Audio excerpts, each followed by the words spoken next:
Hi, this is Tony from Mid-Atlantic Paranormal Project, M.A.P.P.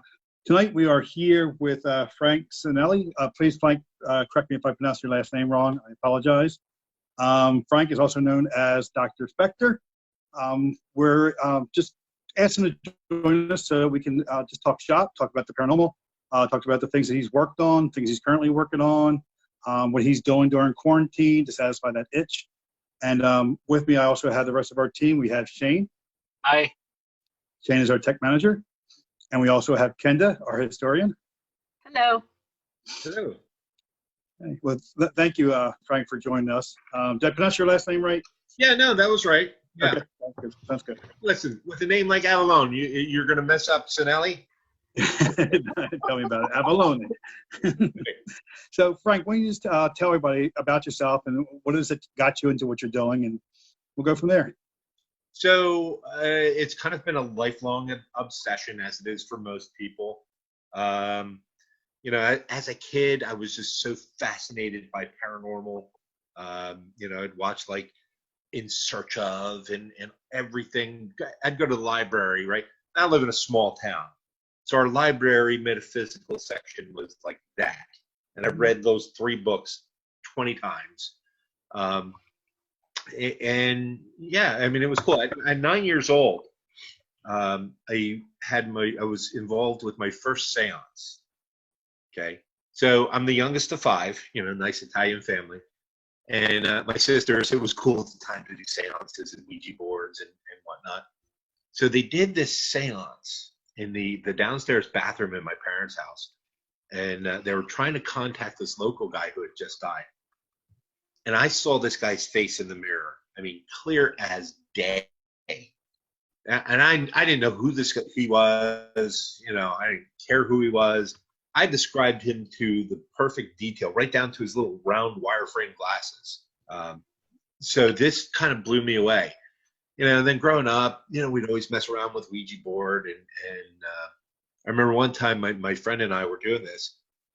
And we were supposedly talking to Keith Moon, the dead drummer from The Who.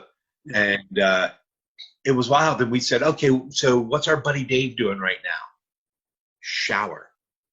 Okay. So, all right, we end the session. We call Dave right away. Dave, what are you doing? So, I just got out of the shower. So it's like things like that just totally, drew me to this. Then as I got older and researched and learned more, when I went to college, my fraternity house was an old church, okay, that was converted to, then it was a drug and alcohol rehabilitation center after, and then it became our fraternity house. And it was right across the street from a cemetery. My roommate, Danny Wallace, taught me how to do EVPs, and we did it on this little portable, reel-to-reel kind of, so, on a Thursday night when everybody's doing pub night, Danny and I are sitting in the frickin' cemetery doing these stupid EVPs. So I guess that makes me a geek. Yeah. So yeah, I've been doing this a long time. I've seen a lot of theories come and go. I've known a ton of people in this industry for a long time. Okay. What I do now, I used to write for M.A.P.P's Para magazine when they were publishing. I started out writing about how to stay healthy while investigating the paranormal. My day job is I do alternative medicine. Then Jim called me up the one day. He says, "Can you write conspiracies?" I'm like, "Shit, yeah. You don't even got to fact check those." But I started writing conspiracies for M.A.P.P's Para magazine. I also used to write for paranormalpopculture.com. And again, it was the column was Ask Dr. Spector. So people would email me questions and I would, give them the best answer that I could possibly could. I film with Ghost Detectives, okay, which is how we met. Yes. Yeah. Definitely. Yeah. The old Kitty Night in Galena, Maryland. Yep. Yeah. Kitty Night was a great investigation. Yes. Yes, it was. Yes. That was the night I had to text my girlfriend, who was in Arizona at the time. Is ghost sex cheating? She immediately said yes, and I still debate this to this day. So I don't know if you were in the room. So we were in Kitty's room. Yes, I remember that. Yes. Yeah, right. And then Rich got the EVP of the moan, and it was like, honestly, God, it was like somebody had crawled on top of me and was like kind of grinding. Yeah. Yeah. It was a wild thing, man. Yep. Yeah. Anybody touches that bed. Yeah. Yep. What's that? Anybody who touches her bed. Right. Exactly. Yep. Yeah. If she liked you, she'd supposedly pull the covers up over you. I guess she didn't like me because she pulled them covers down. Well, the new owners, they're trying to disprove any type of rumors that she was a madam, or that anything like that was going on in that more of the hero type persona or reputation. So wait, hold on, Kenda. Yes. I just saw somebody walk behind you. That was my husband. Okay. The door came over really slowly too. That was Kitty Knight's husband. That was Kitty's husband. He tried to sneak in and sneak out without being seen, but no. We're good. Paranormal. I saw. We see everything. Yeah. Yep. So is Ghost Detective still filming? I know they went to the Destination America channel for a while there. We were trying to get on Destination America. Okay. We were working with Haunted. I forget. Can't even remember what it was now. Mm-hmm. But we were working with a producer, and we did a lot of filming, which never aired anywhere. Happens, yeah. So we've been trying to kind of revamp everything, bring it back to who we are, and get back to the roots. Yeah. So, but it's hard because Bob and Gina are doing these events. Yeah. My God, I can't remember their company now. The Ghostly Excursions. Ghostly Excursions, I believe it is. Yeah. So, which are great events. They're loads of fun. It's free roam. Nobody's there. Kind of. Well, you need to do this, and you can't do that. Right. Yeah. We Ken and I went to one up in Gettysburg, the farm. Oh, the farm, David Stewart. Yeah, David Stewart's farm, and then the three of us went to White Hill. Okay. Yeah. So at the David Stewart farm, did you get anything? There was a lot of background crickets and stuff like that. I think we may have one or two things in the actual house, but I don't remember catching anything else. We had experiences outside, but nothing captured on film. Ken, do you remember anything that we caught? Ken, are you on mute?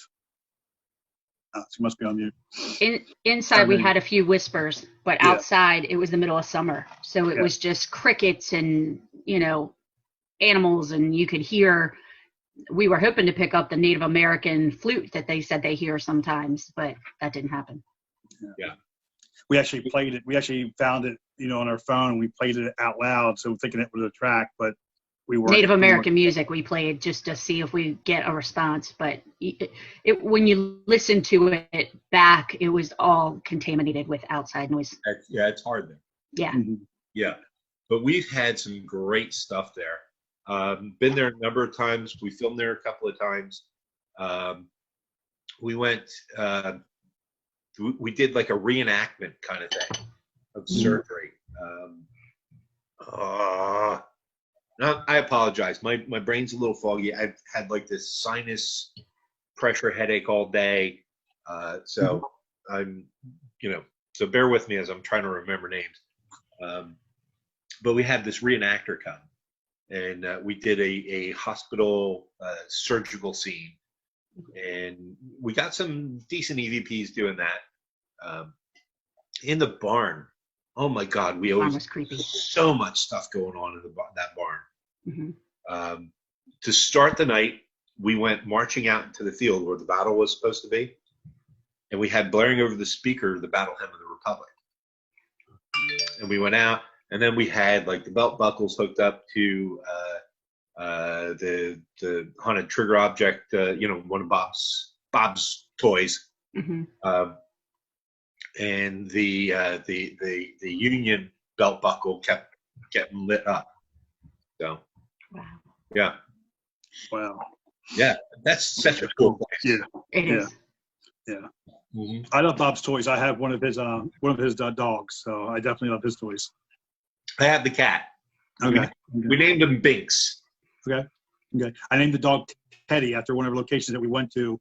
They had a dog named Teddy, the same breed, and we had some responses as soon as we turned him on. So we had to name him after their dog. So Yeah. Yeah, no, it's actually a brilliant idea because we go out there with REM pods and millimeters and whatnot. And, if you were born 100 years ago, you're looking at this shit. So what the hell is that? Is that going to catch me on fire? Right. But everybody recognizes a dog. Right.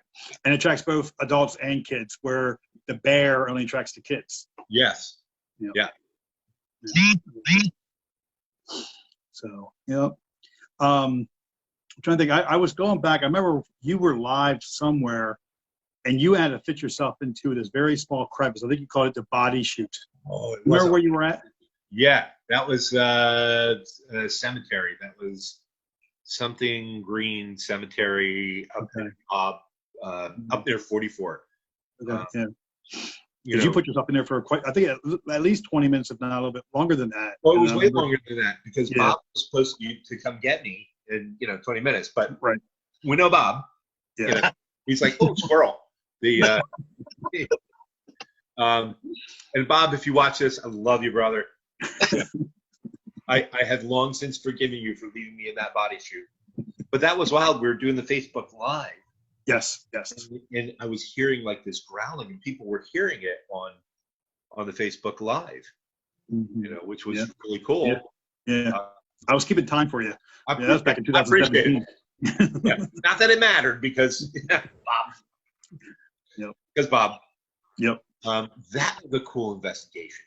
There was a chapel there, and I got up on the altar and I started preaching because what else do you do on a deal?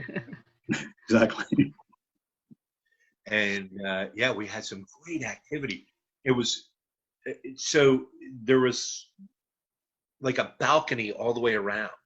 Mm-hmm. If you were up in that balcony, if you were sitting there, you started hearing knocks a couple feet from where you were sitting. And if you went to where the knocks were, then it went back to where you were. Yeah, wow. that was cool. Mm-hmm. Wow. Yeah. That's interesting. Is there any other places that really stand out in your head that you really liked? Your one go-to place, if you were to do anything over again, you want to that would be your constant place to always investigate. Where would that be? I have a couple of places that I love like that. First and foremost on my list is Iron Island Museum, which was just featured on Portals to Hell. Okay. I love them there. My first visit there many moons ago, there were 4 of us in there. We're in the chapel room, and we're all kind of laying there doing EVPs. Something grabbed my butt. I didn't know I could jump that high. But, yeah, exactly. And if you've ever been touched by spirit, you start to get that cold from the inside out, right? Mm-hmm. So I'm there. This is the first time it ever happened to me. And I'm like, I'm shivering. I'm so cold. I'm kind of out of it a little bit. And there's one volunteer there, Lorraine. She and I are like this to this day.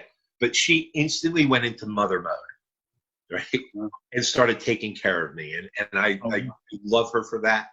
I always will. I always tell people, if you go, request Lorraine as your guide. Just great person. Mm-hmm. But that was my first visit there. I've been there many times since. Last time I was there, we filmed there with Ghost Detectives. Okay. And we're down in the basement. Okay. And we're sitting in a circle. We're doing EVPs. We got equipment set up everywhere. And I see a shadow out of the corner of my eye. So I get up and I go investigate.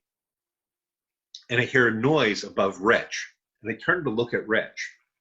Okay. and out of the corner of my eye, I see this black mass just kind of trudging at me. I turn, and it hits me square in the chest. And I'm like, whoa, right? So now I know I got to get out of there, right? Right. I'm trying to go, and the Andrew, the cameraman, says, well, if it went that way, don't you think we should investigate that way? No. So I'm like semi-confident at this point, and I go back into the creepy corner of the basement looking for whatever. So then it's that, guys, I need time out. I gotta go. After I left, Rich saw it. It was the very first apparition he's ever seen. Wow. Yeah. Yep. I got hooked ever since. Mm-hmm. Yeah. Wow. Well, I'd be hooked too if spirits were trying to have sex with me and touching my butt. Right? It's kind of the theme. It's kind of the thing. Years ago, I was doing like this internet radio kind of show, and I was at my office. Now, my office is very haunted, which is kind of keeping me going through the lockdown here. One of my first official investigations as Team Spectre was an old speakeasy brothel right here in my hometown. Wow. Okay, so little town of Rosetto. Little dot on the map. We're an hour and 45 minutes from New York City, hour 45 minutes from Philadelphia. Okay. Back in the 60s and 70s, and actually prior to that, this was a spot. Okay? And I remember as a kid, right, going down Main Street on a Friday night. Main Street is Garibaldi Avenue. There was a club there called the Marconi Club. Cadillacs, bumper to bumper, all with New York plates on it. Wow. Yeah. Wow. So it's that kind of town. So this speakeasy den of hookers. Yeah. There was a woman that was murdered there, and the body was found in a cistern like miles from there. So we kind of figured out who it was. I knew none of this going into this. As far as I knew, growing up, this place was a sewing machine repair shop. So that was wild. So this ghost hooker kind of follows me. So I'm doing this radio show. I'm in my office, and all of a sudden it gets bitter cold. And she sits on my lap. Now, the woman I'm on the show with is a psychic. And she's like, there's a woman just sat on your lap. Before I even said anything. So Wow. That's the ghost hooker that stays at my office. Oh, okay. Go out and trademark that, ghost hooker. What's that? You better go out and trademark ghost hooker real quick. Right? Exactly. I see a whole new team starting. That's going to be my new show. Frank and the ghost hookers. Yeah, that's it. Wow. That would be pretty popular, I think. It would be. But I think there's this, Shane, I think you were telling me there's some type of show like that on Prime now of I think it's porn stars who investigate. Yep. Oh my gosh. Yeah. Yeah, I didn't think it was so, but it is so, and it's everything you expect it to be. Right. The Scott Grunwald. You guys know Scott? Yeah. So his big thing is naked investigation. Because when he was on Paranormal Paparazzi, he did this. There's a group that investigates naked, and he went and did it with them. Wow. So that was the only time I was glad he beat me out for that part. So that's the true naked and afraid. Right. Yes, exactly. There's no way. I can't even imagine doing that because we go into some basements with spiders and cobwebs and creepy crawly things and ew. Yeah. No. Yeah. And the whole point is to feel vulnerable to make spirit more comfortable with you. Oh, I feel plenty vulnerable with my clothes on in some of those places. I don't need to I don't know. I think Frank is trying to convince us that he's into it. No. Hey, Frank, Tony's in. Just that one time, but no. Tony's in. Was that back in the 80s? Yeah. It was the 80s, so it was cool. So you were also into other things too, besides just the ghost, other paranormal parts like Bigfoot. I do know, I forget how long ago it was. I remember I came across an article about parallel universes and time travel, and I sent that to you, and you had said that you were actually about to do a lecture on that. I did, yes. Okay. And that kind of like the whole Mandela effect, Mm-hmm. right? Mm-hmm. Are you guys familiar with the Mandela effect? I am. I don't know if Shane and Kendall are. So there's a large section of the population that believe Nelson Mandela died in jail in the 80s. Okay. Never happened. Okay.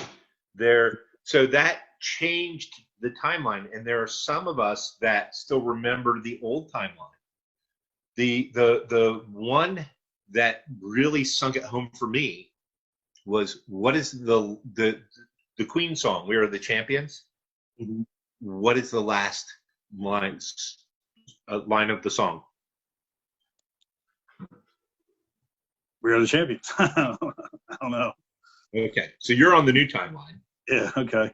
Okay, so I vividly remember that song ending with "Of the World." Okay. Okay. Mm-hmm. Mm-hmm. Right. So and just Freddie Mercury just fading off into that. Mm-hmm.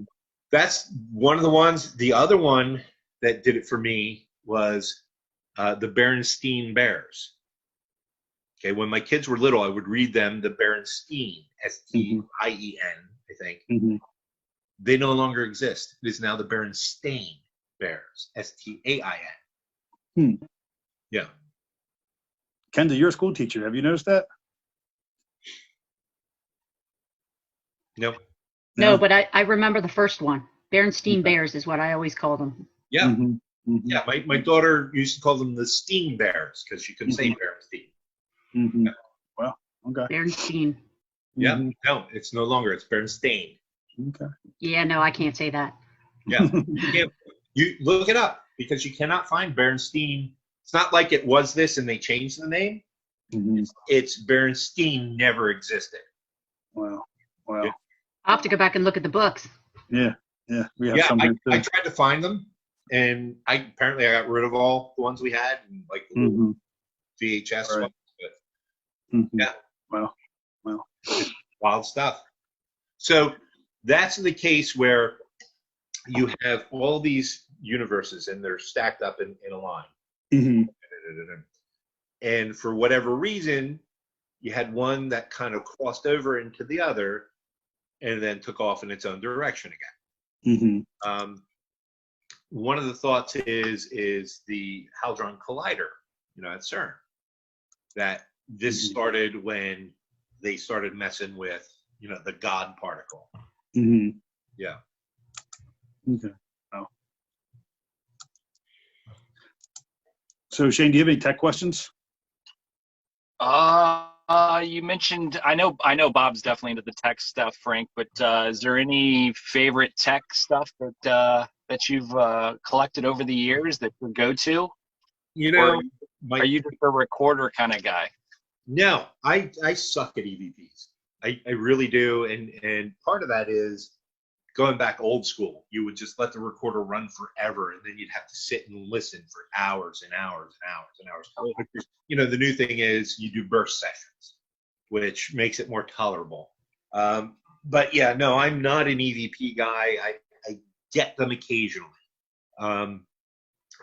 The thing I love the most right now is EchoVox. Okay, and it's an app for the phone. Danny Bigbeard is what he goes by on Twitter, but I can't think of his full name. This freaking app is amazing. So what it is, it's you have word bank. Okay, one of them is somebody reading the Raven, and then they just chop this up and they throw it out there. I've had foreign languages come through. Okay, there's no foreign language in the database. I've had different voices come through of people I know. We were at the Fitzwilliam, right? So it's an event that we did. Mm-hmm. End of the night. It's the very first time I had my full name called out on the Echo Box 4 times that weekend, right? Wow. Mm-hmm. End of the night, I'm ready to go up to the apartment and crack one open and start drinking. Somebody comes running up the stairs. Frank, you got to go to the attic. There's a ghost calling for you. All right. Trudging up to the attic. Now I kind of have a little attitude. I'm like, all right, what do you want?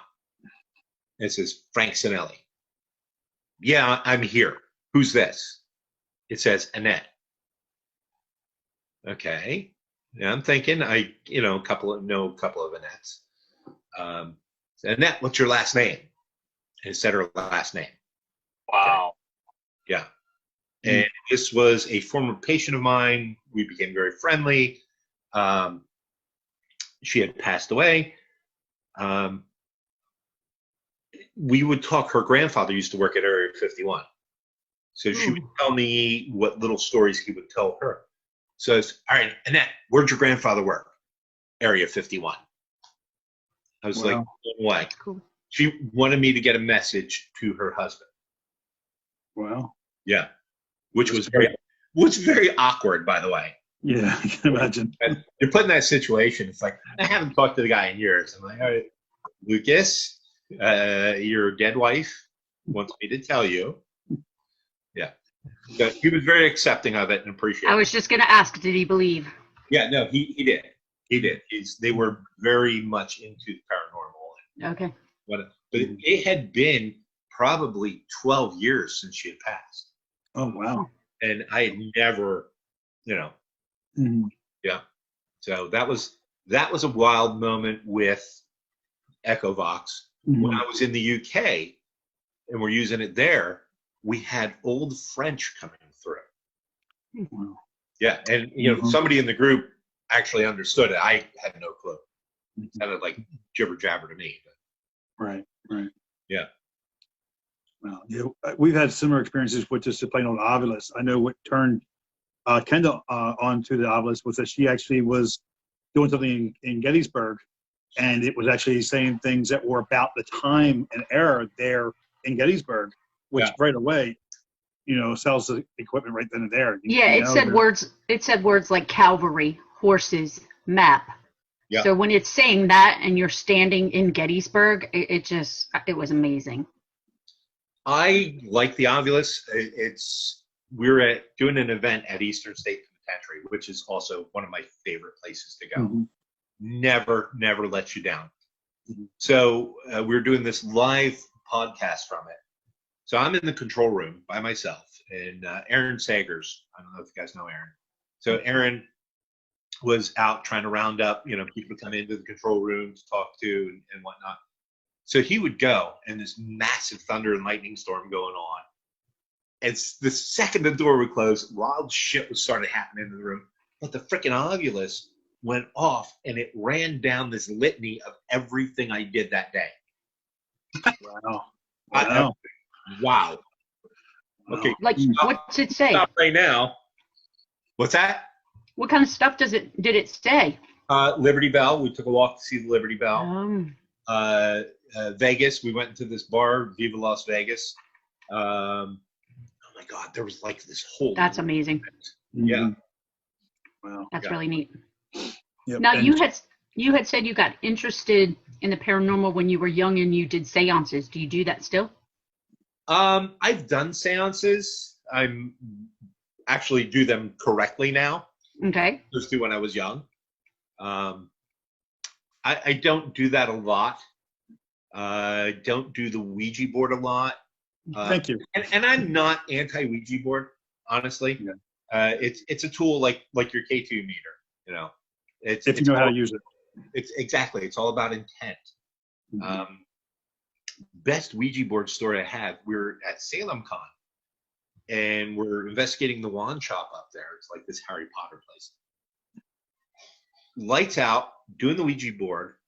When it would stop, somebody turned the flashlight on to see the letter, and we were getting answers. So, Mm-hmm. yeah. But it's like anything else. You don't know who you're talking to. You're Right. right. You have to be careful. You have to. I always call it like the paranormal tick check.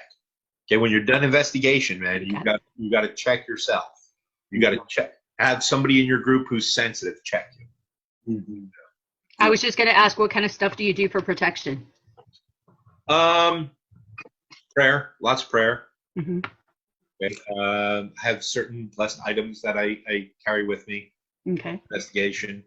When I think it's really bad, I do have a variety of holy water. Mm-hmm. And again, this is a weird thing. Through my life, I've amassed this collection of holy water. Never sought out to do it. Just people would give it to me. It's like, you're going to need this. I have like a gallon of exorcised holy water. Wow. Yeah. Holy water from Lourdes, from Fatima, from you name it, I've got it. Mm-hmm. So, and it's come in handy. I've needed it through my life. Mm-hmm. Mm-hmm. Yep. Wow. Yeah. Let me ask you guys a question. Yeah. Sure. Haunted objects. What do you think? I agree Yes. with it. I believe in it. Yes. Yeah. Yep. So, would you collect them? No. No. No. I don't even touch them on our investigation. I'm very careful at all investigations what I touch, because I don't like what I feel when I touch some things. So I just don't want to invite that. So I keep my hands to myself a lot of times and won't touch things. Yeah, good thinking. Yeah. Yeah, you're smarter than me. Where's your- caught in? There's obviously a story here. Yeah. Yeah. What's your collection, Frank? I don't want to collect them, and I do have some haunted items that I have bound and rebound. Mm-hmm. When we were at the very first Pennhurst Paracon, another go-to place, Pennhurst, love that. Mm-hmm. But somebody gave me a pack of Aleister Crowley tarot cards. Okay.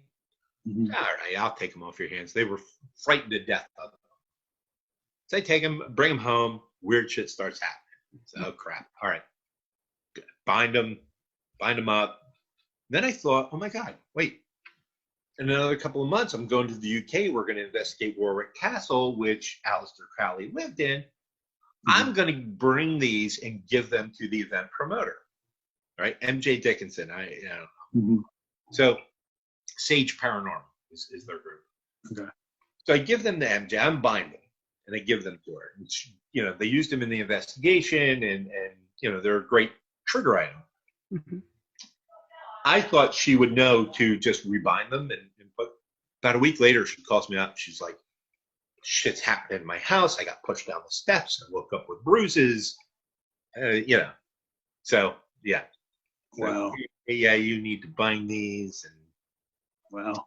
Yeah. Wow. After she did it, did the paranormal activity stop? The violent paranormal. Paranormal. Okay. Again, she lives in the UK. Right. Yeah. You can't throw a stone without hitting something haunted.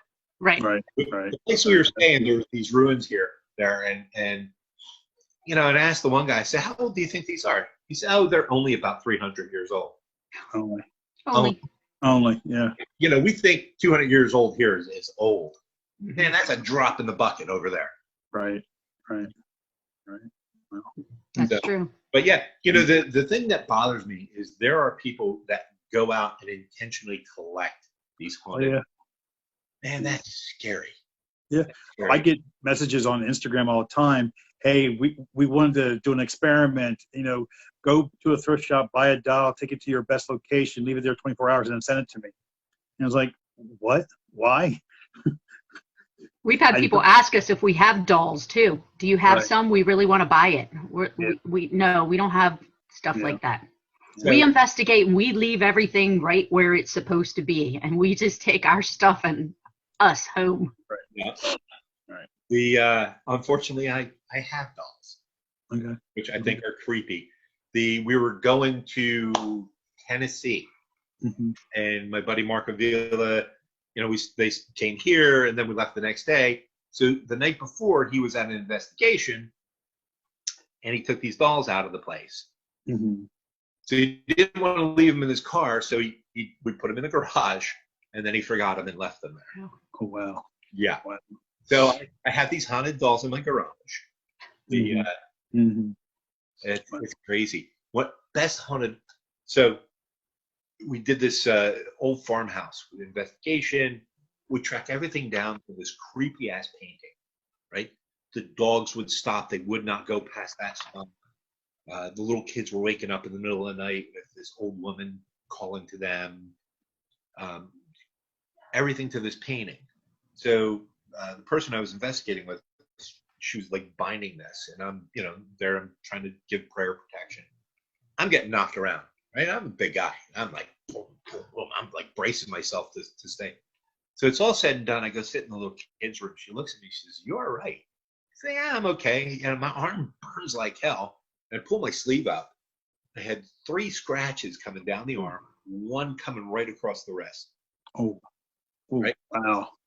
So the homeowner wants this painting out of the house. All right, I'll take it. So I take this and I put it in the back of my truck. And it sat there for a little while. I didn't know really what to do with it. I decided, okay, I'm going to burn this thing. I couldn't let it on fire. Right? I mean, it's canvas. It's oil paint. It could have went up like that. Couldn't light it up. Finally, using lighter fluid, I got it lit. It sizzled like bacon and smelled like old lady perfume. Wow. Yeah. Wow. Yeah, So, I'm into mirrors for some reason, and we were at an investigation, and I actually found an old mirror hidden inside a pocket door, and I pulled it out, and you could tell there was some history behind that mirror, and we actually got a picture. You can see my image in the mirror, like trying to capture images and stuff like that. But if you look carefully, you can see different faces in that mirror. It could be pixelation; it's up to your interpretation. Right. But I guarantee you'll actually at least see at least 3 or 4 faces in that picture. Yeah. I just love mirrors for something. I'm actually watching the mirror behind you just to see if I see anything. that's a very old mirror right there. Yeah. Yep. So wow. So that's funny. It's perfect timing. You can make shit. But yeah, when I was telling Shane and Kenda about bringing you on and interviewing you, I was like, Frank's a really well-rounded guy. He does not just the ghosts, he does everything in the paranormal, Bigfoot and everything else. And I said, but when he's not doing this, he's a family guy. I can't tell you how many times during the summertime I'm turning to his Facebook to see what he's barbecuing this week. It is kind of strange to see you without your cigar. But it's been a real pleasure. I don't know, Shane, Kenda, do you have any more questions for Frank? I did just want to touch on the Bigfoot. Tell us about that. Okay, I've been on a couple of Bigfoot investigations. Very similar to ghost hunting, except you're sitting in the woods, trying to get responses from nothing. So, first Bigfoot investigation I went on, we just hiked for miles and miles and miles and miles, and the only thing that we thought we caught ended up being a screech owl. Okay. So that was that. The second one I went on was unbelievable. We get there, and there's a pond on either side of this dirt road. We hear this swoosh. Okay. Throughout the night, we're not even there 10 minutes, and frickin' rocks are being thrown into. We actually saw the rock hit the water. Oh, wow. Because at first you think, okay, it might be a beaver slap, it might be, whatever. But actually physically saw the rock hit. So that was a Bigfoot / UFO investigation. Well, okay. Up in Happy Valley, New York. Okay. Yeah. That was intense, man. We were getting responses on the knocks. Now, have you seen a Bigfoot shadow figure creature? Footprint? You see a lot of people's pictures, and they're it's far away, and it's hard to tell exact size, and could it be? Is it? I have never personally seen a Bigfoot. Okay. I believe Bigfoot is out there. But Never, have not seen one yet. Okay, well then that leads to the UFOs. Seen UFOs. Okay. Where were you? First time I saw one, I was about 11 years old, sitting on the bank by my dad's office, and in the distance you see these three lights. Okay, they come together, they come apart. They come together, they come apart. Come together, and then it went straight up. We're like mesmerized. There's maybe about 6 of us there, mesmerized by this.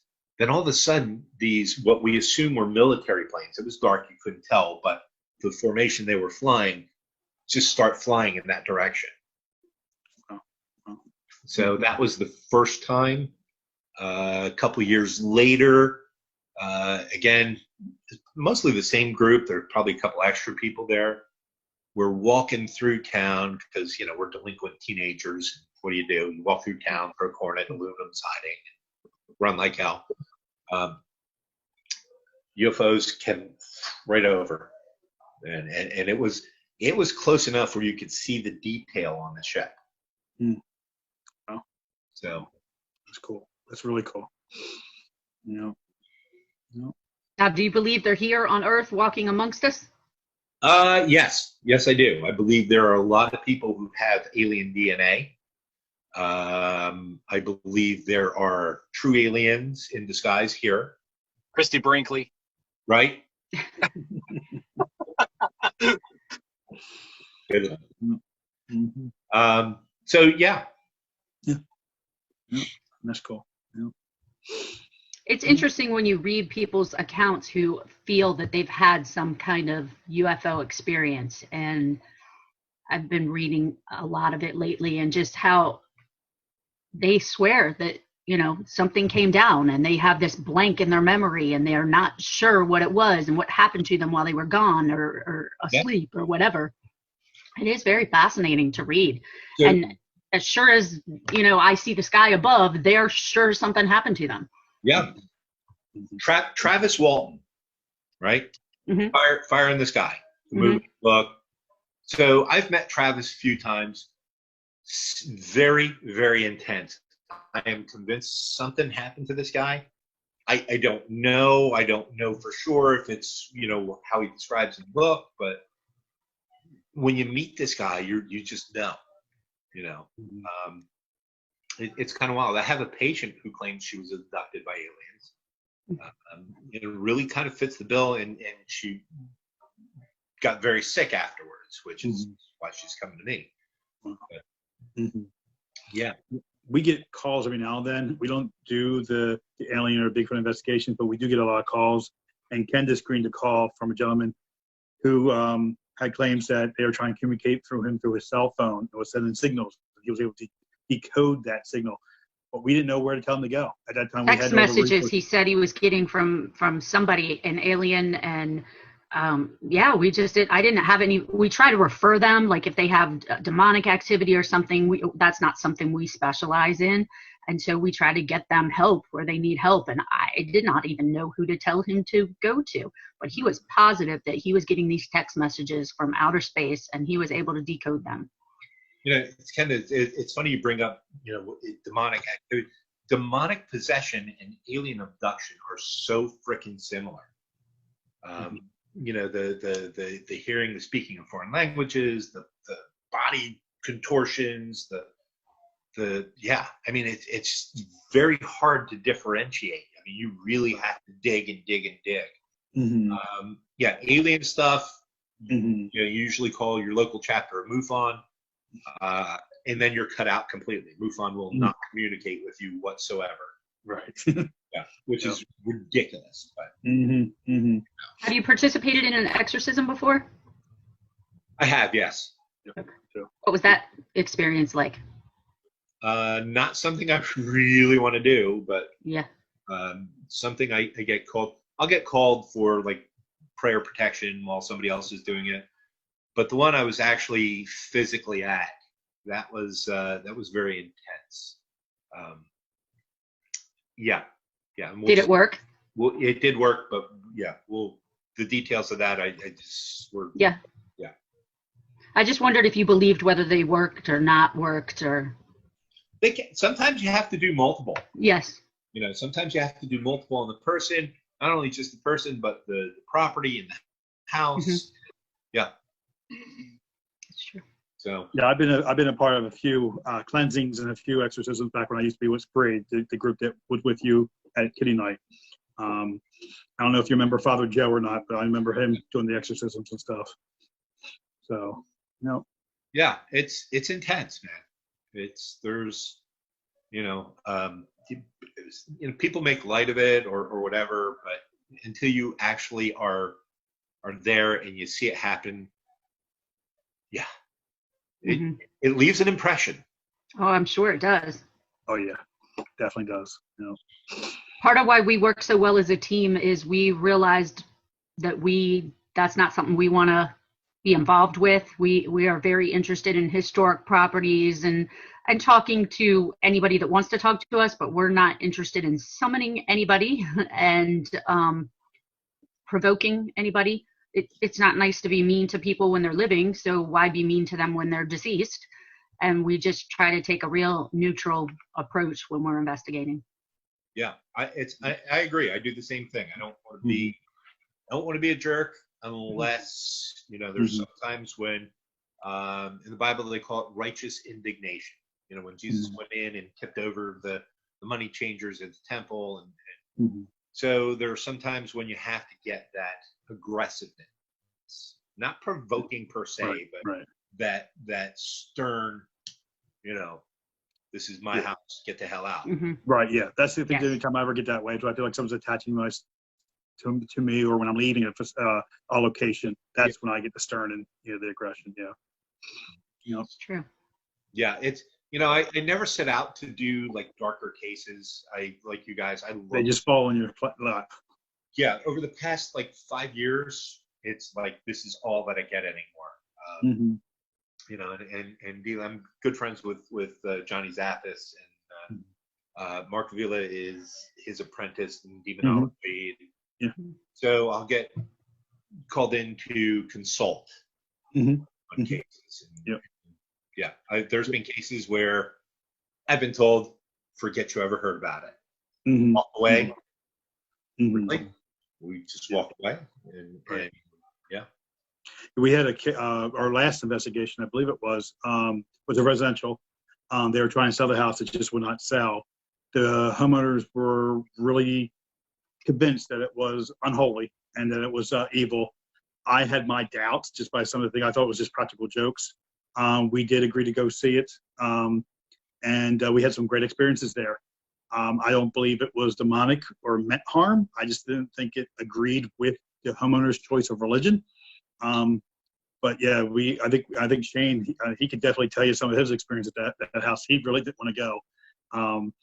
But it was, it turned out to be, I'm glad we did go, even though we heard some really etchy type of claims that happened there. Yeah. Yeah, cool.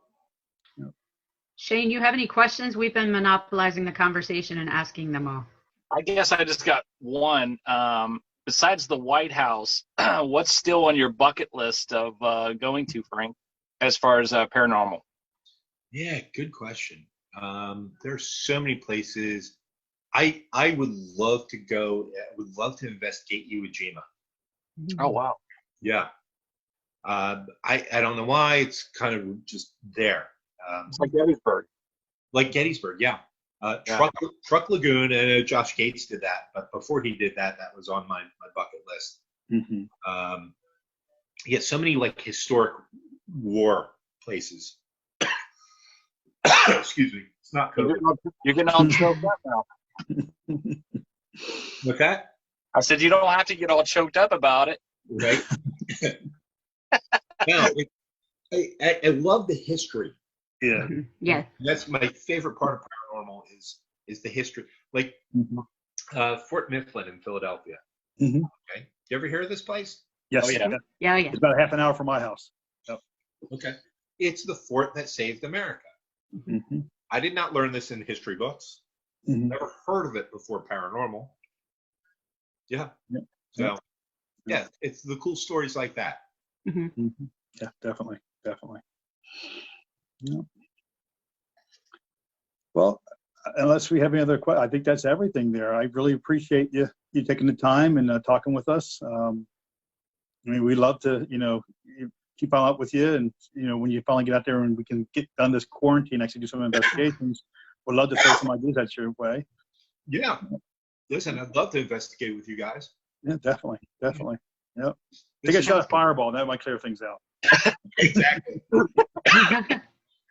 Thank you. It was nice meeting you. Yes, Nice to definitely. meet you as well. Yep. Yeah, Frank, thank you so much. My pleasure.